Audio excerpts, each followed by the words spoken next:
to the last of 4 sessions, 4 of creative sessions, looking at some of the creative work we've done during the Food Power programme, both new material and material that we've created either during lockdown or over the last 4 years of the programme. So some of you may have joined the cabaret yesterday. The previous day we had a pre-recording from Ellis Howard, who spoke about some of his work with us, and on Monday we were joined by Matt Sowerby, who was our poet in digital residence at Church Action on Poverty over lockdown. I just want to quickly introduce Brodie Salmon, who's joining us from Blackburn today. He's on a shoot, so we are only here for kind of 15 minutes, but I wanted to take this opportunity really to share the Same Boat film, which we were able to make during the pandemic over the last year, and it was premiered at Challenge Poverty Week, but aware that some people within the Food Power Network may not have had the opportunity to have seen that. So Brodie, welcome. I just thought before we show the film, if you're just able to give a brief sort of introduction on kind of the background of work with Church Action on Poverty and Food Power, how specifically the Same Boat film came about, and what the collaboration was like in regards to writing, directing, editing and street casting for those who were involved. So over to you, Brodie. Thank you. Well, cheers for having us, first of all, and thank you for everyone for joining. Yeah, so kind of like Ben said, I've been working as I do work as a freelance filmmaker, and increasingly over the past I think maybe 3 or 4 years actually, I've been working with Church Action on Poverty, various other organisations regarding food empowerment, and the nature of the sort of work we've done prior to the Same Boat doesn't differ too much from the way we kind of went about making the Same Boat. I mean, obviously it was harder because of COVID restrictions and whatnot, but at the heart of it, it's kind of all as simple as possible. So with all of my films, I'll always first off go about street casting the film. For anyone who doesn't know what that means, it means using people who aren't actors to act in the film. Often the first time actors, and that's really is like a conscious choice to kind of not just bring something more natural to the screen, but also just to kind of give more unrepresented people a voice, which is often a more authentic voice, and goes hand in hand with the expert by experience sort of philosophy that CAP have, which I think is great. So yeah, we street cast the Same Boat like I do any other film. It was a bit different for me in that I didn't write this film, so I can't take credit for the writing of it. That was written by a lad called Ellis Howard, who some of you might be familiar with. And he himself is, he's the same as pretty much all the cast and crew. He's a working class lad from Liverpool, and he was writing about his experience of poverty and many other people's experience of poverty over that first lockdown that we had in last summer. So yeah, he set about writing it, and it was just brilliant. Like the way he kind of crafted together so many different voices within one kind of, I almost want to call it a poem. I don't think he'd like me saying that, but it is kind of poetic in a sense to me. And we went about sort of crafting that rough script very, very basically from looking at recordings that we'd done. So we conducted a load of interviews, I think maybe 20 interviews with people who were living in poverty and are still living in poverty over lockdown, talking to them about their experience. And I think the way he kind of pulled all them strings together and weaved in so many different voices, I think that's ultimately what makes it such a powerful film, to be completely honest. so that kind of made my job a little bit easier in that, you know, I brought what I believe to be authenticity to it by casting non-professionals. And yeah, we sort of just rolled with it. It was very much just a case of capturing things on camera as honestly as possible. So there was no studio shoots whatsoever. Everything was shot on location around Blackburn and Clitheroe, which is a nearby town. And yeah, the main thing we were just pushing was just naturalism, and we wanted it to be a really honest film, absolutely as honest as it can be. And we think we've achieved that, but you know, hopefully. So we'll let you guys be the judge of it. But yeah, really hope you enjoy it, and yeah, hats off to Ellis Howard as well. Thanks, Brody. Great introduction from you there. What I'm going to do now, my colleague Felicity at CAP is kind of going to share her screen. People can either watch the film via Zoom, but I will also put a link in the chat if people would rather use their own browser, if that's better for connection issues. The film is just under 4.5 minutes long, so we'll return back here and we'll go back briefly to Brody. For those of you who joined slightly late, Brody is mid-shoot at the minute, so he's not got a huge amount of time, but I guess that brings some authenticity too. So enjoy the film, everyone. You'll see my screen. Oh, and if everybody can just mute themselves as well, so if people are playing it at slightly different times, if you're using a browser, it all makes sense. Thanks.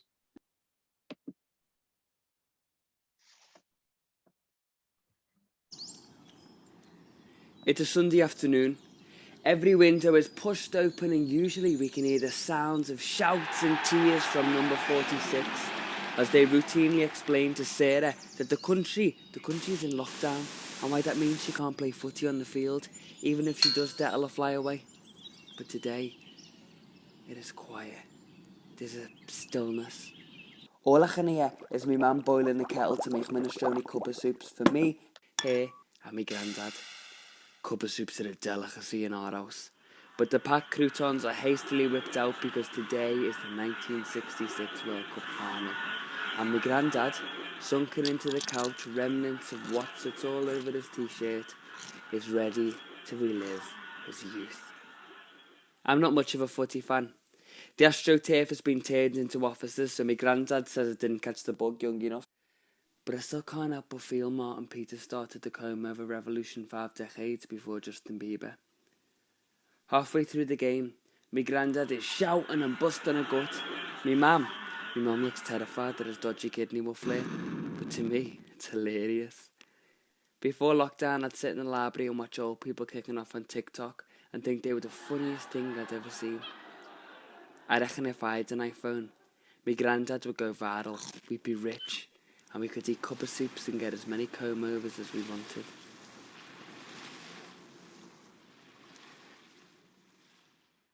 My eyes keep darting to the E45 on the shelf. It's the last tube. I can hear Dame Shirley Bassey singing, and just for a moment I indulge in the image of freshly moisturised hands. Ones that haven't been cracked from Thursday night clapping, the constant dunking of hand sanitizer, or latex gloves 3 sizes too small. I can't do it. Shirls is listening. An E45 has become as sacred around here as baby formula or Jeannie's luxury hair dye. And what type of mother would I be if I let my broken hands get between another woman in nappy rash? Denise has set up a black market since the corner shops raised the prices higher than every youth within 3 miles or a return flight to the Costa del Sol. She's handing out free talc and nappies at the food bank and doing Deliveroo drop-offs for families in our block who are isolating. She doesn't have to do that. She knows the cracks run deep through our hands, through our veins, through our histories. Me, Denise, and every other parent in this block are behind closed doors where life is unknown, creating mini worlds. So that one day, when all of this is a memory, Our children may not see the cracks and may believe that age-old myth that we are all in the same boat.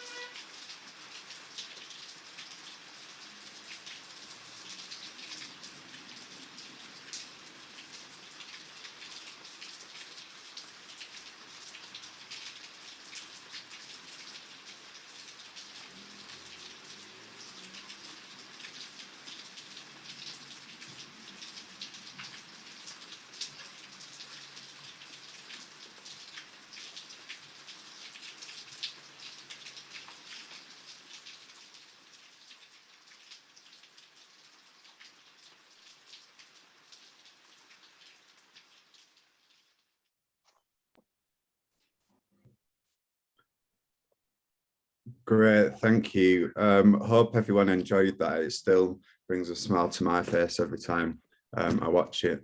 It also brings a smile as well because my 94-year-old grandma gets a credit because we used her kitchen to film part of it. So that's quite funny too. But I was just reflecting on watching it. It's a while since I last watched it, and just reflecting on the fact that what we have managed to achieve over the last year. Me and Brody have never met, Ellis, who wrote the film, in person. And I think lots of what we've reflected upon during the festival over the last 4 days is partnerships that have been made and how we've had to adapt and learn to work differently together. So yeah, just a massive thank you to Brody and all those involved for creating something that, yeah, brought authenticity, but also brought some kind of humor to some dark stories.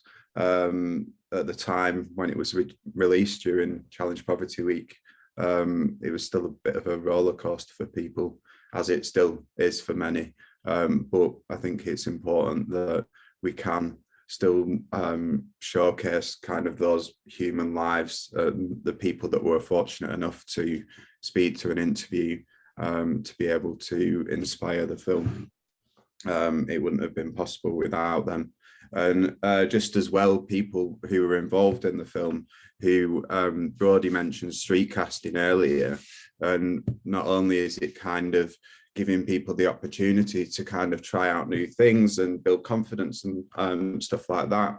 Kayla, who was one of the girls who featured in that film, it was kind of her, she's a friend of mine and Brody's, it was kind of her first involvement in any work with Church Action on Poverty.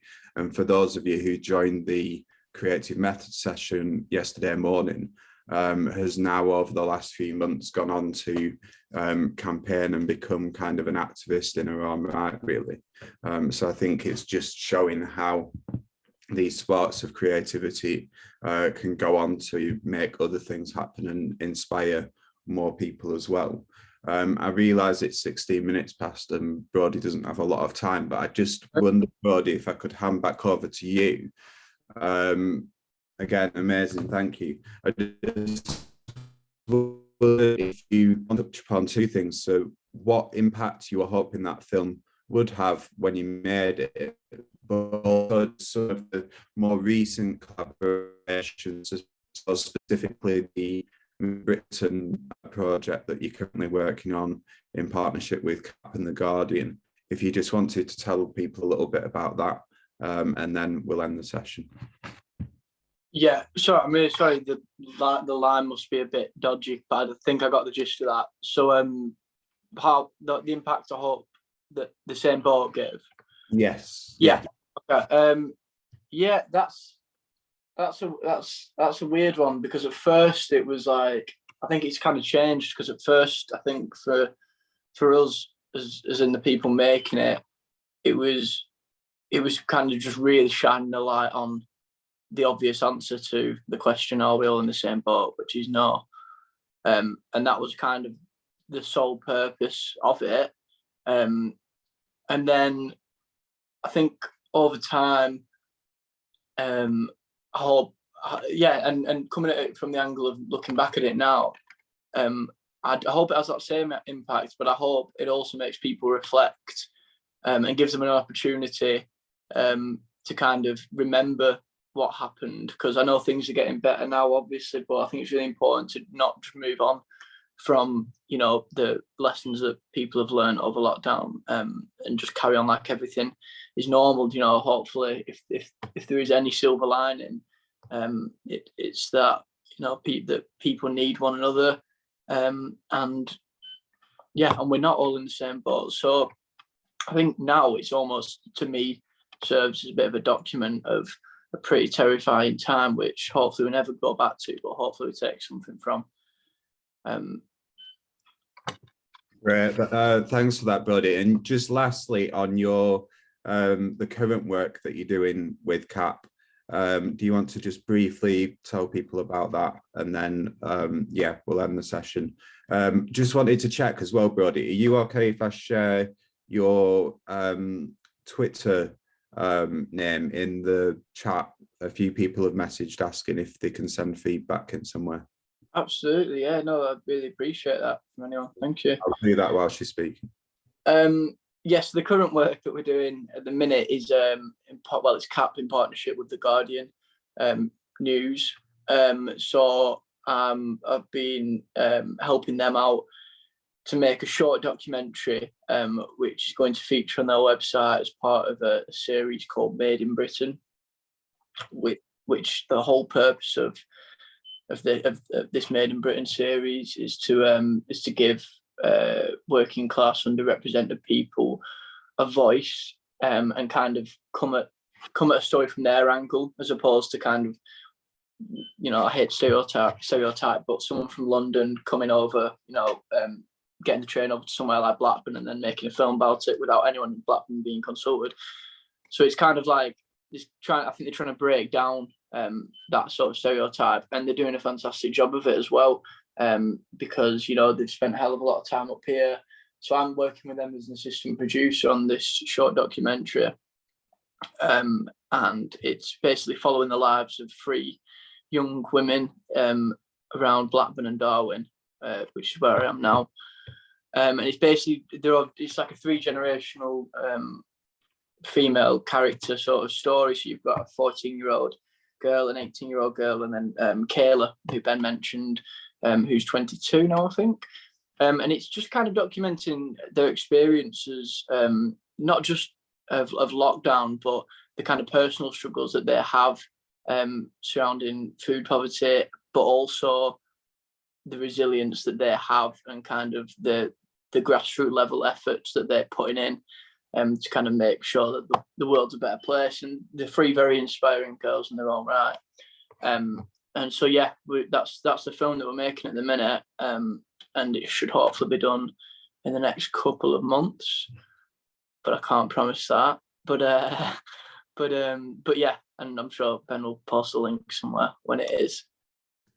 Great, thanks, Brody. And yeah, once the Guardian film is out, the Made in Britain film, we'll make sure that that's shared both through kind of Sustain, Church Action on Poverty newsletters and via social media, etc. Just a quick update on what's happening for the rest of the day. So it is the last day of festival. There's 2 more events to happen yet. So at 3 p.m. there's a session on the right to food, and then finally at 6:30 p.m. we have a showcase of the Cook Care campaign photography competition, which Barbara, who we work with from Cardiff University, facilitated. And then that'll be followed by a quiz night, which myself and Cecily from Sustain are hosting. Families and friends and dogs or cats or anything else are very welcome to join that. But Brody, thanks again. Thanks for taking time out of filming. Hope the rest of your day goes okay. And you too. Just been looking through the comments in the chat. Sorry I didn't respond to some very kind words. Thank you, everyone. Cheers. Thank you. Nice to see everyone. Hope to see some of you later. Enjoy the rest of the day. Bye. Bye.